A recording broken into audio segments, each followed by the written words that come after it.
Welcome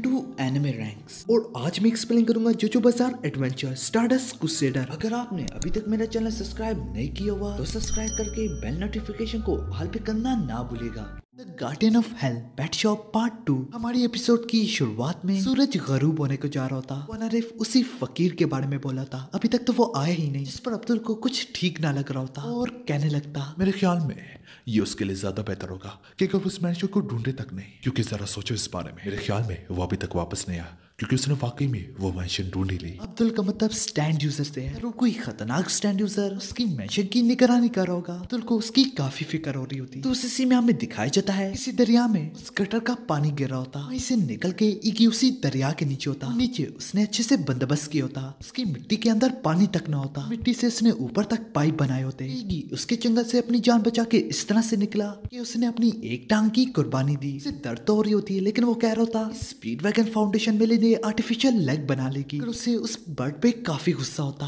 इसी दौरान तेजी से वो परिंदा भी सीधा पानी के अंदर आता, क्योंकि आवाज से ही अंदाजा लगा सकता होता कि किसी ने पानी के अंदर गोता लगाया। बर्ड्स के पास कैपेसिटी होती है कि वो पानी के अंदर गोता लगा सके। बिल्कुल सीधा वो ईगल इधर ही बड़ा होता, यहाँ तक वो बाहर से अपने हमले शुरू भी कर देता। पानी अंदर को आने लगता, वहीं से वो ईगल उससे गुड़ी जा रहा होता। जैसे ही अपना अगला हमला करता, को दूर से ही सुनाई देने लगता। आवाज से ही अंदाजा लगा लेता कि 3 और आइसिकल इधर ही बढ़ रहे हैं। इस पर ईगी भी अपने स्टैंड का इस्तेमाल करके अपना दिफा कर रहा होता। उसके हमले कैसे न कैसे करके उसी की तरफ फेंक रहा होता। यही वजह से अब वो ईगल अपनी स्ट्रेटेजी बदल लेता। इस अंदर से ही उसका सारा कुछ जमाने लगती, वजह से उसके सांस लेने वाले पाइप भी कट जाते। साथ ही साथ वो बाहर से दबाव भी डाला होता। यही वजह से उसका बनाया हुआ निजामी उसे ही कुचलने लगता। इससे पहले वो उसे कुचल दे, नीचे की तरफ खुदाई करने लगता। जैसे जैसे वो गहराइयों में जा रहा होता, ये देखता है मजीद पहले से किसी ने टनल खोद रखा है, क्योंकि वो अंदर उसी ईगल को पाता। इस बार वो आइस मिक्सर का इस्तेमाल करके उसे उड़ाने चाह रहा होता। अपना स्टैंड भी नहीं इस्तेमाल कर सकता, उससे आइस ने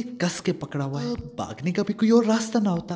अपने स्टैंड को खुद ही टूटने देता और जो एयर प्रेशर उसकी तरफ बढ़ता, उसी का इस्तेमाल करते हुए ईगल की तरफ बढ़ने लगता। और इसी का फायदा उठाते हुए वो बड़ी तेजी से करीब आते हुए उसे जक मारता, उसे काटता कि अपने मुंह से ही उसके मुंह को बंद कर देता और अपने मुंह से उसकी बीक को तोड़ देता। और उसका आइसिकल का मजीद प्रेशर निकलता, सबका सब दरम बरम हो जाता। इतनी खतरनाक सूरत हाल से ईगी सही सलामत वापस ऊपर आ जाता, लेकिन ईगी में भी अब इतनी हिम्मत ना होती कि वो मजीद तैरते हुए पानी के ऊपर रह सके। यही वजह से अब वो पानी की गहराइयों में जाने लगता। जाते जाते उसे एक फ्लैशबैक आता, ये सोचते हुए सब उसके साथ क्यों हो रहा है। उसने तो सोचा था कि वो ऐसी जिंदगी जिएगा जिसमें कोई परेशानी नहीं होगी, यहाँ तक कोई डॉग कैचर भी उसे पकड़ ना पाता था। मगर एक दिन उसका मुकाबला मोहम्मद अब्दुल से हुआ। मोहम्मद अब्दुल ने अपने स्टैंड का इस्तेमाल करते हुए उसके स्टैंड को हरा दिया। इसी तरह उसे स्पीड वैगन फाउंडेशन ने पकड़ लिया। जोसेफ जोस्टार की टीम की यादें काफी याद आने लगती, मगर कहीं से वो बच्चा टपक पड़ता और उसे बचा लेता, वही बच्चा जिसे थोड़ी देर पहले ईगी ने बचाया था। अब जोसेफ जोस्टार की टीम ईगी को ढूंढ रही होती।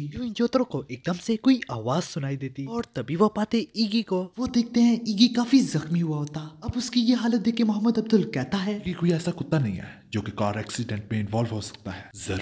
जरूर इस पर किसी दुश्मन ने हमला किया होगा। लेकिन इसी तरह जोतरो कहता है, जरूर मैंने किसी को सुना तो था, लेकिन वो ईगी बिल्कुल नहीं था। जिसकी आवाज उसने सुनी होती वो काक्वीन होता। काक्वीन आके कहता है, ये एक दुश्मन से ही मिला था। जब भी मैंने उसे ढूंढा था तो वो किसी लड़के के हाथ में था। स्पीड वैगन फाउंडेशन के डॉक्टर ने इसके जख्मों पे पट्टी लगाई है। जैसे जैसे उन्होंने ईगे के जख्म ठीक किए, वैसे वैसे मेरी आंखों को भी ठीक किया। उनको देख के जोसेफ जोस्टार की टीम काफी खुश होती। जोतरो के साथ वो स्पेशली हाथ भी मिलाता। इसी में ईगी नीचे कूदता और वो तैयार होता, जिस पर काक्वीन कहता है, देखने में तो लगता है कि वो हमें कहीं पे ले जाना चाहता है, उसमें बदले की आग है। पूरी की पूरी जोसेफ जोस्टार की टीम उसका पीछा करने लगती। रास्ते में उन्हें उसी बेकारी की गाड़ी मिलती, वही बेकारी जो कि काफी अमीर था और वो जोसेफ जोस्टार की मेंशन की तलाश में निकला था। जो देखते ही अब्दुल कहने लगता, जिस बात का डर था वही हुआ। जैसे जैसे ईगी उन्हें आगे ले जा रहा था, वैसे वैसे ही प्रेशर फील्ड में इजाफा हो रहा था। थोड़ा और करीब आते उन्हें जोसेफ जोस्टार की मेंशन दिखने लगती। जो देखते ही सारे लोगों के पैरों तले जमीन खिसक जाती। अब वो वक्त आ गया। जोसेफ जोस्टार की टीम कब से इसी मेंशन की तलाश में है। इसी मेंशन के करीब ही फाइनल बैटल लड़ा जाएगा। जोसेफ जोस्टार की टीम मेंशन के बिल्कुल करीब होती। जोसेफ जोस्टार की टीम बहुत लंबे सफर पे निकली थी, सिर्फ और सिर्फ होली को बचाने के लिए। लेकिन इसी में तक उन्होंने जितने भी बैटल्स लड़े हैं वो सारे जिंदगी और मौत के थे।